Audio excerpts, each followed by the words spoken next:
Good morning to all. Today we will discuss about online transaction. जैसा कि हमने previous class में देखा कि हम ब्लॉग कैसे बना सकते हैं और इजीली अर्न कर सकते हैं। ब्लॉग एक टाइप का वेबसाइट है, ओके।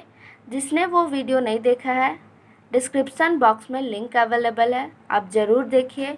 उससे क्या होगा कि आप ब्लॉग इजीली बना सकते हैं और इजीली अर्न कर सकते हैं, ओके। चलिए हम स्टार्ट करते हैं ऑनलाइन ट्रांजैक्शन। जैसा कि अभी के टाइम में इतना टेक्नोलॉजी बढ़ गया है, ऑनलाइन ट्रांजैक्शन सभी कोई करते हैं।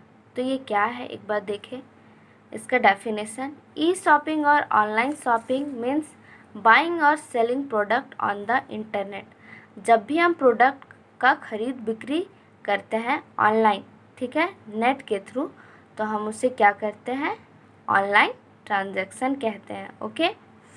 तो ये इसमें हम ज़्यादा डिटेल में नहीं जाएंगे क्योंकि ये सबको पता होगा। हम नेक्स्ट मूव करते हैं comparison between E shopping and traditional shopping. E shopping means online shopping और ट्रेडिशनल शॉपिंग जो नॉर्मली हम लोग दुकान में जाके खरीदते हैं, उसमें क्या डिफरेंसेस है वो देखते हैं। तो फर्स्ट डिफरेंस क्या है देखते हैं। In e shopping the purchaser does not need to go shop.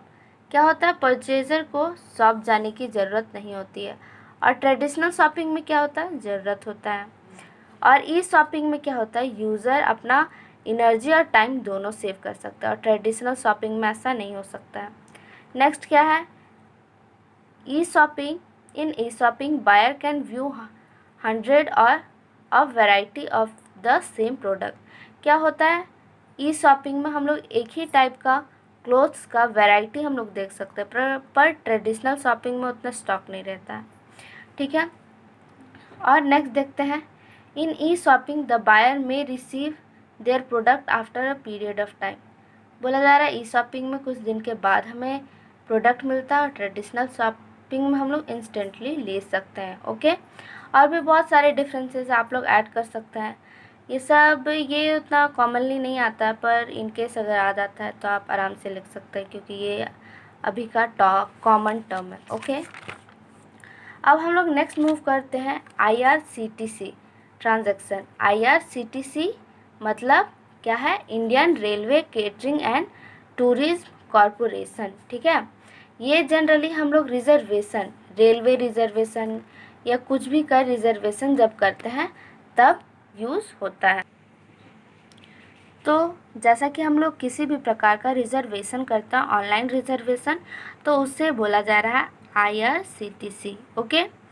तो देखते हैं क्या है ये। Online reservation means to purchase right for the usage of a facility or for a service for a specified period of time that is serves a right temporary. Online reservation क्या है, ये हम लोग का राइट है जिसे हम purchase करते हैं। क्या होता है कि जब भी हम लोग चाहे प्लेन बुक करें या ट्रेन बुक करते हैं तो क्या करते हैं, हम लोग टिकट खरीदते हैं, तो वो एक राइट होता है जो क्या रहता है, वो टेम्पररी रहता है, शॉर्ट पीरियड के लिए रहता है। और वो हम लोग को क्या सर्विस प्रोवाइड करता है, क्या रेलवे में भी हम लोग को कुछ सर्विस प्रोवाइड होता है। और क्या होता है, चाहे हम प्लेन में या किसी में भी हम लोग ट्रैवल करते हैं, ऑनलाइन रिजर्वेशन करते हैं, तो क्या होता है, हम लोग को सर्विस प्रोवाइड होता है। उसी सर्विस का हम लोग क्या करते हैं, परचेस करते हैं, ठीक है, खरीदते हैं। तो उसी को बोला जा रहा है ऑनलाइन रिजर्वेशन। एक ऐसा रिजर्वेशन जिसमें हम लोग परचेस करते हैं, जैसे कि हम लोग टिकट, रेलवे का टिकट परचेस करते हैं, उसके बाद हम लोग क्या करते हैं कि उसमें सफ़र करते हैं, कहीं भी जा सकते हैं, ठीक है, शॉर्ट पीरियड के लिए और टेम्पोररी रहता है। अगर वो आज के डेट के लिए है तो आज ही हम उसका यूज़ कर सकते हैं, फिर नेक्स्ट मंथ के लिए वो यूज़फुल नहीं है, उसके लिए नया टिकट रिज़र्व करना पड़ेगा। Through which internet we can travel to any corner of world. Reservation के थ्रू हम लोग क्या करते हैं कि पूरे रिजर्वेशन करके हम लोग दुनिया के किसी भी कॉर्नर में जा सकते हैं। इसे ही बोला जा रहा है ई रिजर्वेशन और ई बुकिंग। डेफिनेशन याद रखना है IRCTC, ओके। डेफिनेशन और या बोले फुल फॉर्म ये आता है IRCTC का फुल फॉर्म, ओके। अब नेक्स्ट देखते हैं इंटरनेट सिक्योरिटी। इंटरनेट सिक्योरिटी, जैसा कि आप लोग जानते हैं इंटरनेट हम सभी को यूज़ करते हैं, पर क्या होता है उसमें कुछ डिमेरिट भी है। क्या होता है, हम लोग का पासवर्ड डेटा भी हैक होता है। तो उससे हम लोग कैसे बच सकते हैं, इसमें हम ये सीखेंगे, ठीक है। तो देखते हैं क्या है internet security. Internet security is a branch of computer science that is related to a network and web browser security to keep the data intact and safe to avoid cyber attack। क्या है, internet security computer science का एक branch है जिसमें कि हम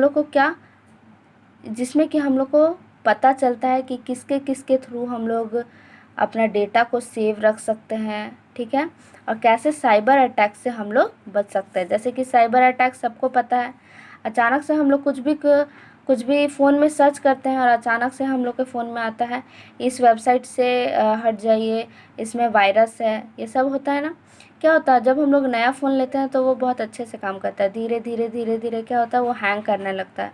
उसका reason यही है कि हम लोग इंटरनेट जब यूज़ करते हैं तो क्या होता है, हम लोग कुछ भी चीज़ डाउनलोड कर लेते हैं और कोई किसी ऐप में या किसी की कोई भी MP3 या कुछ भी डाउनलोड करते हो तो उसके साथ वायरस भी अटैच रहता है। तो वो वायरस हम लोग के कंप्यूटर में आता है, उसके वजह से हम लोग का डेटा क्या होता है कि लॉस होता है।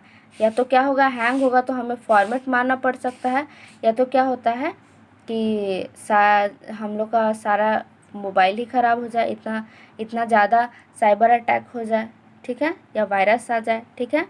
तो इसे बोला जा रहा है इंटरनेट सिक्योरिटी। तो हम लोग देख सकते हैं कि हम लोग अपना डेटा को कैसे सेव रख सकते हैं। By using antivirus software, anti spyware software, firewall, strong password etc।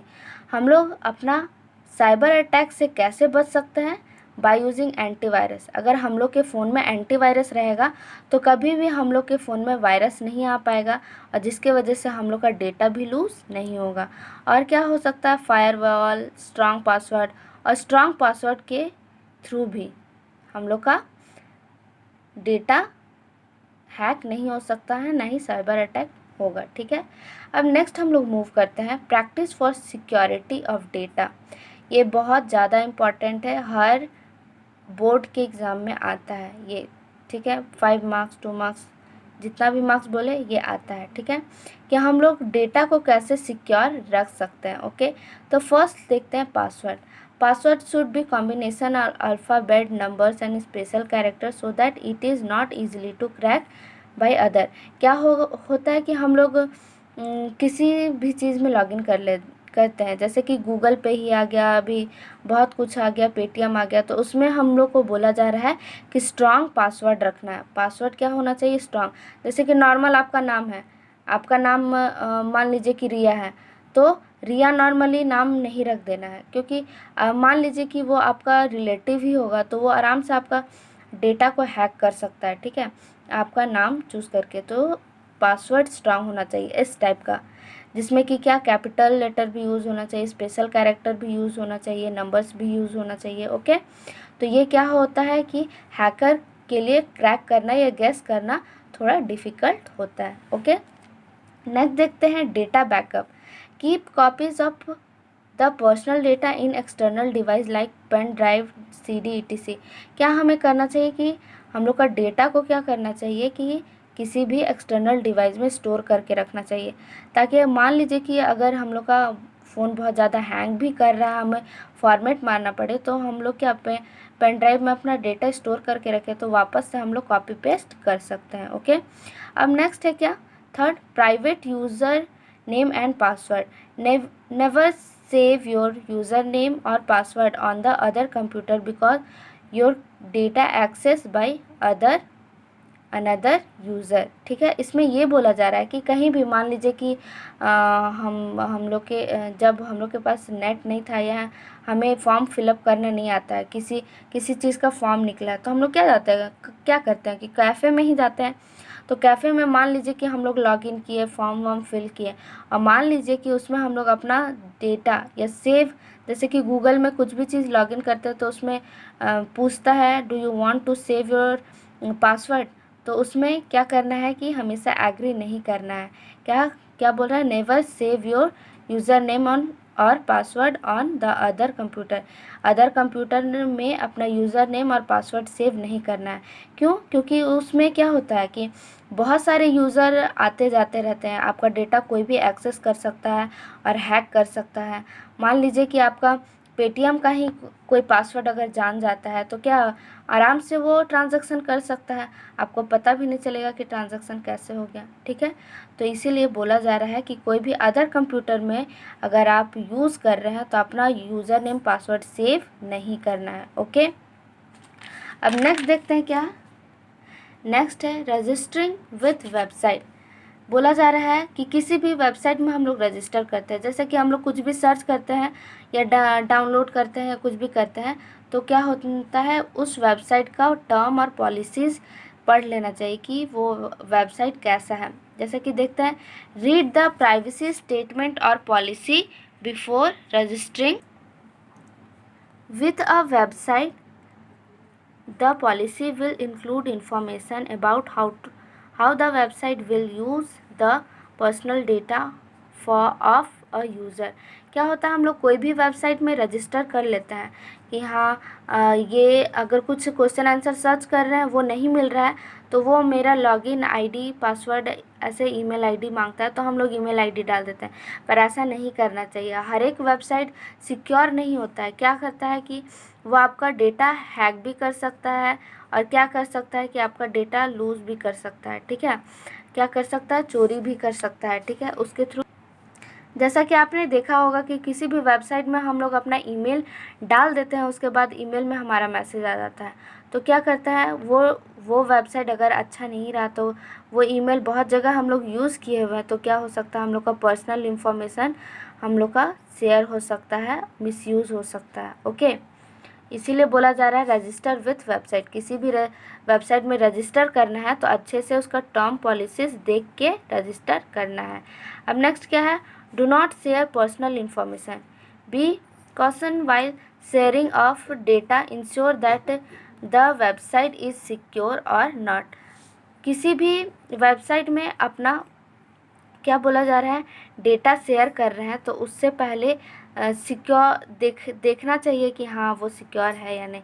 या किसी को भी शेयर करें, चाहे वो फ्रेंड है या किसी कोई भी रिलेटिव है, किसी को भी हम अपना डेटा अगर शेयर कर रहे हैं तो क्या करना चाहिए, पहले सिक्योर होना चाहिए कि हाँ वो ट्रस्टेबल इंसान है या नहीं है। ठीक है, तो डेटा अपना शेयर करने से पहले सतर्क रहना चाहिए। ओके, अब नेक्स्ट क्या है, secure transaction। During transaction, information such as credit card detail और personal information is sent over the network।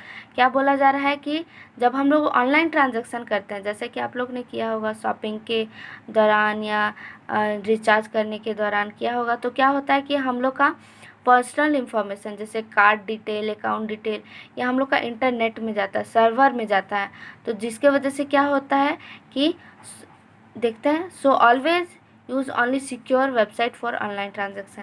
तो बोला जा रहा है कि हमेशा सिक्योर वेबसाइट चूज़ करना चाहिए।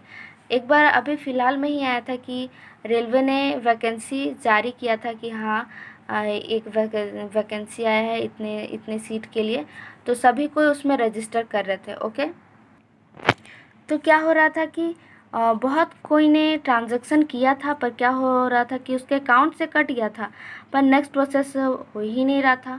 क्या होता है, फाइनल रिज़ल्ट आने के बाद, फाइनल फॉर्म भरने के बाद क्या होता है, एक हम लोग का फाइनल इंफॉर्मेशन का PDF डाउनलोड करने का आता है, पर वो आ ही नहीं रहा था। तो हमेशा क्या होता है, सिक्योर वेबसाइट चूज़ करना चाहिए।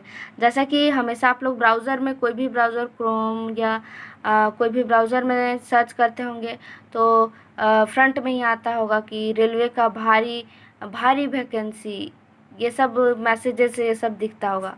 दिखता है, सरकारी नौकरी ही नौकरी, ऐसा मैसेजेस दिखता है।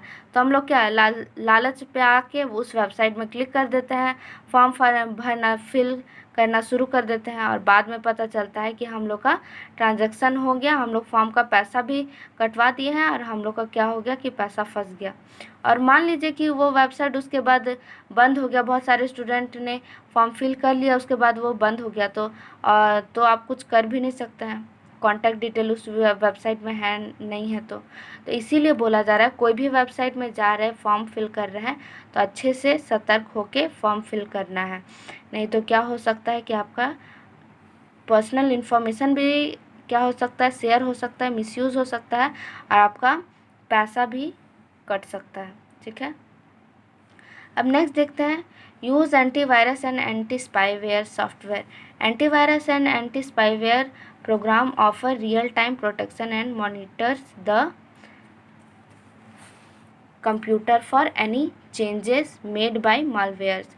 बोला जा रहा है हमें हमेशा एंटीवायरस सॉफ्टवेयर का या एंटी स्पाईवेयर सॉफ्टवेयर का यूज़ करना चाहिए। क्यों? ताकि वो हमें वायरस से बचाए। यहाँ मालवेयर का मतलब क्या हो रहा है? वायरस। ठीक है, जो हम लोग का वायरस हम लोग का कंप्यूटर में जो भी खराबी करता है उससे बचाता है मॉनिटर। अब देखिए यहाँ क्या बोला जा रहा है, antivirus and anti spyware software up to date. ठीक है, always keep the antivirus and anti spyware software up to date. बोला जा रहा है हमेशा एंटीवायरस सॉफ्टवेयर को अप टू डेट करके रखना चाहिए, क्योंकि वो हम लोग का कंप्यूटर को सेफ रखता है वायरस से। Okay, this can help in protecting your computer from threat of hacking. और क्या करता है ये? हैकिंग और वायरसेस से सब चीज़ से ये प्रोटेक्ट करके रखता है। ठीक है, तो हमें अपना कंप्यूटर या फ़ोन या किसी में भी एंटीवायरस सॉफ्टवेयर रखना चाहिए। ओके, अब नेक्स्ट क्या है? Clear browser cookies frequently. Cookies का मतलब क्या हो रहा है यहाँ? हिस्ट्री। ओके, कुकीज़ का मतलब हिस्ट्री। तो अपना हिस्ट्री को हमेशा क्लियर रखना चाहिए। क्यों रखना चाहिए देखते हैं। Cookies are the program that are created on the local computer when you visit the website. बोला जा रहा है जो जो हम लोग वेबसाइट में विजिट करते हैं तो कुकीज़ क्रिएट हो जाता है, मतलब हिस्ट्री क्रिएट हो जाता है। क्या हम लोग कोई भी ब्राउज़र में जाते हैं, हिस्ट्री में क्लिक करते हैं तो दिखता है कि हम कहाँ कहाँ क्या क्या सर्च किए थे, दिखता है। Through cookies and unauthorised user access your data, so clear your browser cookies. तो क्या बोला जा रहा है कि हमेशा कुकीज़ को क्लियर रखना चाहिए, मतलब हिस्ट्री को क्लियर रखना चाहिए, नहीं तो क्या हो सकता है कि हैकर या अनऑथराइज्ड यूज़र हैकर क्या हो कर सकते हैं कि आपका डेटा हैक कर सकते हैं। ओके, इसीलिए बोला जा रहा है हिस्ट्री, जिससे नाम दिया गया है, कुकीज़ को हमेशा क्लियर रखना चाहिए। ओके, अब लास्ट पॉइंट क्या है? Never install software from unknown source. Before downloading the software, verify the source whether it is secure or not। बोला जा रहा है कि हम लोग अननोन सोर्स से हम लोग क्या करते हैं? डाउनलोड करना शुरू कर देते हैं।